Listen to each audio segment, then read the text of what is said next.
Iniciaremos a nossa aula de Pentateuco falando sobre cada livro, expondo o conteúdo numa visão panorâmica. É óbvio que não dá tempo de detalhar todos os assuntos, mas eu gosto muito de trabalhar com o esboço do livro, porque é uma forma didática de aprendermos e dominarmos o conteúdo dos livros. Alguns detalhes, é óbvio que uma visão panorâmica não dá tempo, eu gosto sempre de falar que na visão panorâmica a gente é como uma viagem de avião, a gente viaja no todo e depois a gente faz um piquenique ali na história de Abraão, na história de Jacó, mas a gente vai fazer uma visão panorâmica e comentar alguns detalhes. E o livro de Gênesis nós dividimos em 3 pontos: história da criação, capítulos 1 e 2, história dos primeiros homens, capítulos 3 a 11, história do povo escolhido. Olha quanto tempo que é dedicado aqui ao povo escolhido, à raça de Abraão, ou ao povo eleito. Aqui começa a história de Israel, é um texto muito importante, são esses capítulos. O chamado de Abraão é muito importante para a história de missões. Nós temos Abraão, Isaac, Jacó e José, 4 patriarcas aqui, e você vê que há uma dedicação grande também a José, Jacó, José, são bem importantes aqui na história de Gênesis. E como o capítulo 1 história, inicia com a história da criação, nós temos aí uma informação importante que às vezes a gente passa desapercebido. O texto diz que Deus criou céus e terra. No verso 1 diz, no princípio Deus criou céus e terra. No 2, vai dizer, no capítulo 2, versículo 1, foram concluídos os céus e a terra, com todos os seus elementos. E no versículo 4 e 5 vai dizer, são estas as origens dos céus, olha mais uma vez a palavra céus, e da terra, quando o Senhor fez a terra e céus, versículo 5. Então você vê que há uma informação que céus e terra foram criados, ou seja, mundo espiritual e mundo material. Mas os detalhes, os elementos da criação vão ficar aqui em Gênesis, da criação do mundo animal, do mundo do ambiente físico e não do ambiente material, espiritual, desculpe, mas do mundo material. E o mundo espiritual, mesmo não estando detalhado aqui em Gênesis, está bem patente na história bíblica veterotestamentária, exclusivamente em Gênesis, que começa na tentação, por exemplo, ali já temos uma influência de Satanás, que é do mundo espiritual. Temos alguns momentos, como o momento que Jó luta com o anjo, e dizem que Jó poderia estar também aqui. Jacó luta com o anjo, né? E Jó também poderia estar aqui em Gênesis, porque ele viveu nesse tempo. Então, você vê a ação do mundo espiritual já aqui em Gênesis, mesmo não estando detalhado esses elementos do mundo espiritual, mas a ação desse mundo está aqui em Gênesis. O começo do universo material vai estar aqui detalhada a revelação bíblica sobre a criação do mundo físico. Toda a criação surge pela vontade livre e soberana de Deus. São 2 as palavras especiais com que a Escritura designa a ação criadora de Deus: bara, criar, e azar, fazer. A palavra bara passou a ser utilizada apenas para indicar a atividade divina, de trazer à existência algo inteiramente novo, afirmando o início do processo. Essa palavra é usada em Gênesis 1, 21 e 27. No capítulo 2, versículos 3 e 4, no 5, versículos 1 e 2, e no 6, versículo 7, se a criação da matéria, da vida animal e do homem. Em Gênesis 1, a ideia de criação exclui materiais já existentes, ou seja, Deus cria do nada, podendo então dizer que as coisas foram produzidas do nada. Mas nos versículos 21 e 27, nada consta a que se tenha utilizado materiais pré-existentes. Quando bara é empregado no sentido de criar o sujeito, é sempre Deus. Existe diferença entre bara, criar, e azar, fazer. Deus fez os mares das águas já existentes. No capítulo 1, versículos 9 e 10. E a criação foi realizada progressivamente durante 6 dias. Essas são as informações que temos no relato da criação. Uma outra informação muito importante é a ação do Espírito Santo. Moisés usa a palavra pairava para descrever a participação do Espírito Santo nessa criação, em Gênesis 1, versículo 2, a parte B, e sugere o ato de uma ave voando lentamente sobre o ninho no qual estão seus filhotes, como também a ideia da ave que se assenta sobre os ovos para os incubar e dar a vida. Assim, o Espírito de Deus, no seu ato de vivificar o caos, movia-se, estava se movendo sobre o mundo, sobre a sua criação, sobre o universo que ele estava criando.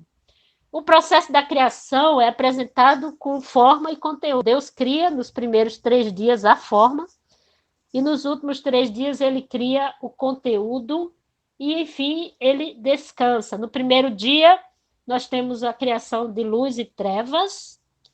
No quarto dia, corpos celestes do dia e da noite. No segundo dia, nós temos a criação do céu e mar. No quinto dia, animais marítimos e aves. Você vê que tem a forma e o conteúdo. No terceiro dia, nós temos terra fértil, versos 9 ao 13. E no sexto dia, nós temos as criaturas da terra e dos mares, versículos 24 ao 31. E veja que na criação, tudo que Deus cria é bom. E o 31 diz que era muito bom. Quando Deus cria o homem, ele percebe que é muito bom. Então, você é o melhor da criação de Deus.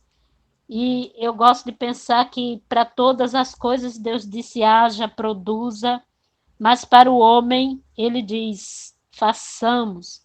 Isso implica dizer que o homem é o ápice, o apogeu da glória de Deus, né? O pináculo da criação de Deus. O homem tem espírito para comunicar-se com Deus, vontade para lhe obedecer e corpo para lhe servir. Deus sopra o seu espírito no homem e faz dele um ser diferente dos outros animais e das outras coisas que ele havia criado. No sétimo dia, ao término da criação, ele descansa, no 2, de 1 a 3.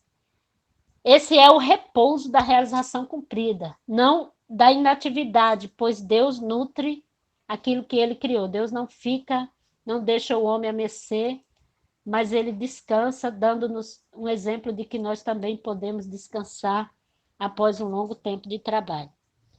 O Criador é o único Deus. Isaías vai dizer isso lá em Isaías 45, versículo 18. Ele formou a terra e tudo quanto nela há. Ele estabeleceu a terra por meio de seus decretos, em obediência à sua vontade soberana. Lembre-se disso, vontade soberana de Deus. Ele não deixou o caos primitivo ou primevo, Gênesis 1, 2.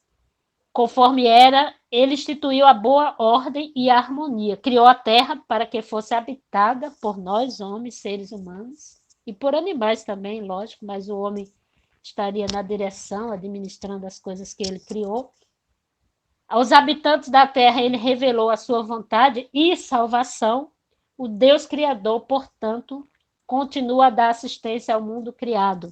Ele preserva o mundo através da sua palavra, através das suas leis e através das suas criaturas. Gênesis tem sido conhecido como a sementeira da Bíblia, porque contém as sementes de todas as grandes doutrinas.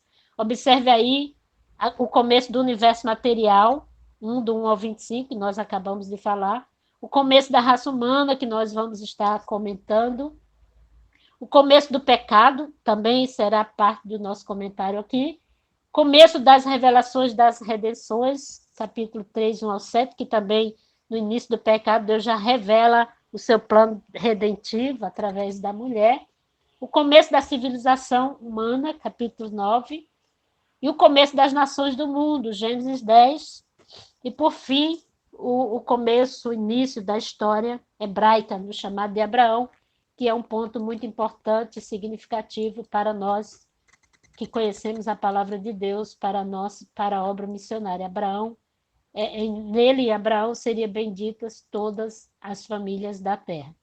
A partir daí, nós temos os 4 grandes eventos chaves, que vai desde o capítulo 1 até o capítulo 11.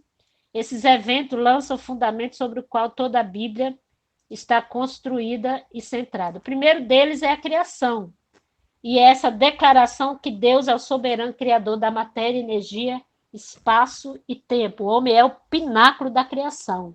mas Deus é o Criador, o Senhor, aquele que recebe toda a glória e toda a honra pelas obras que ele criou. A queda, a criação logo é seguida, no capítulo 3, você vai ver que a queda vem logo em seguida, e isso vai se proliferando para a corrupção da humanidade.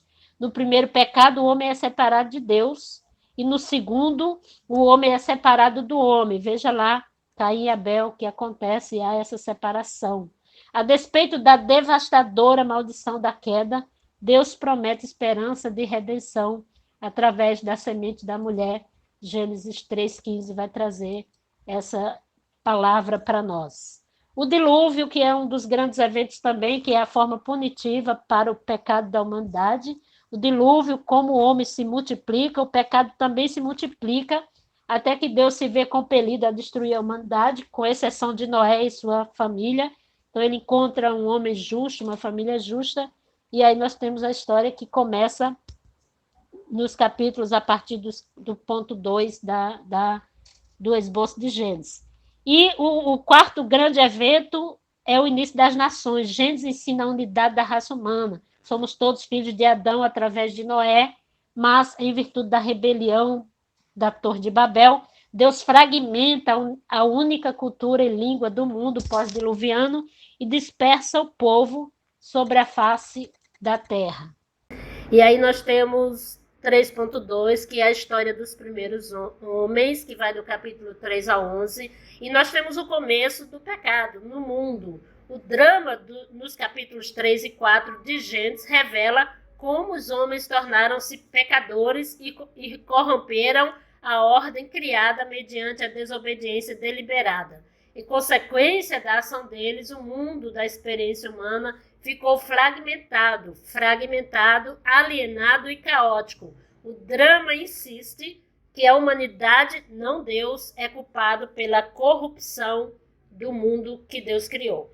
E aí nós temos 3.2 elementos envolvidos no processo de sedução do homem. Nós temos aí, primeiro, a serpente, embora seja apresentada como um animal comum, o texto chama a atenção para a sua astúcia que a distingue de outros animais. Há quem pense que a serpente, antes desse episódio, andava ereta e que na maldição pronunciada por Deus sobre ela foi condenada a andar sobre o seu ventre. Se refere a uma serpente especial, um réptil, que estava sendo influenciado por Satanás ou personificado por ele. Satanás foi a causa original da tentação, e isso, é claro, não temos nenhuma dúvida. E o ponto 2 foi colocada no meio do jardim, veja aí no capítulo 2, o versículo 9, sugere que o que a tornava especial era apenas a recomendação do Criador para que não comessem de seu fruto sob pena de morte, veja no 2,17. Meio usado para pôr em prova a fidelidade e obediência do primeiro homem. Então, a árvore, não comer da árvore, seria então o meio usado por Deus para a fidelidade desses homens ao próprio Criador. Obedecendo, o homem permaneceria inocente. Desobedecendo, pecaria e viria a consciência do mal. A consequência logo veio, como o texto mostra para nós. A questão não estava na árvore, mas na atitude do homem perante Deus, perante o Senhor de toda a criação. E aí nós temos pecado e afastamento de Deus. Logo, esse pecado trouxe trágicas consequências para a humanidade. Primeiro, nós temos aí o relato de Caim e Abel, que vocês conhecem bem, e aí nós já temos a proliferação do pecado, e nós temos a história de Noé mostrando a misericórdia de Deus. Deus vai usar Noé para salvar a humanidade. Então a gente percebe que Deus está agindo na história para salvar os homens, para trazer o livramento. E aí nós temos o fato dele escolher Noé como a sua misericórdia para salvá-los. E o dilúvio, que foi a medida punitiva de Deus para destruir aquela raça pecaminosa e construir uma nova raça. E nós temos aí a Torre de Babel, que já é o projeto humano contrário à ordem de Deus. Então você vê no dilúvio uma ação de Deus para destruir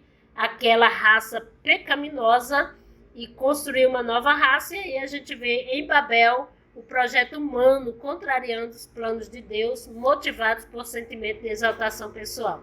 E no 3.2 nós temos a história, ainda dando continuidade à história dos homens, nós temos algumas lições do dilúvio. Primeiro, a obstinação humana, que amou mais o pecado do que a Deus. Segundo, a desobediência e rebelião do coração humano. De Deus não se zomba, pois aquilo que o homem semear, isto também ceifará. Nós temos aí a disposição de Deus em não apanhar o pecador de surpresa. A misericórdia encontra no coração resistente do homem um limite. Nós temos aí Deus galardoando o justo, né? Noé foi premiado, foi justificado pela fé, foi encontrado justo, achou graça aos olhos de Deus e houve tempo e oportunidade de arrependimento de pecados. Então, essas lições importantes que nós tiramos aí desses eventos que compreendem os capítulos 3 a 11 de Gênesis. Através dos descendentes dos filhos de Noé, Sem, Cão e Jafé, Deus haveria de cumprir seus propósitos, multiplicar a espécie humana, em Gênesis 9:1, habitar e administrar a terra através da disposição das famílias e nações, Gênesis 9:7, preservar a linhagem da qual suscitaria o Redentor prometido, Gênesis 3:15 e 4:26. O homem aprende através do repovoamento da terra que, embora o dilúvio tenha destruído os homens maus, não lhe é dado reconquistar a perfeição da impecabilidade, descendente de um homem decaído, ainda que se trate de um justo, como Noé o era, 9:21, são portadores do pecado original, e isso mostra que Noé não era perfeito, embora tivesse uma vida com Deus, fosse um homem temente a Deus.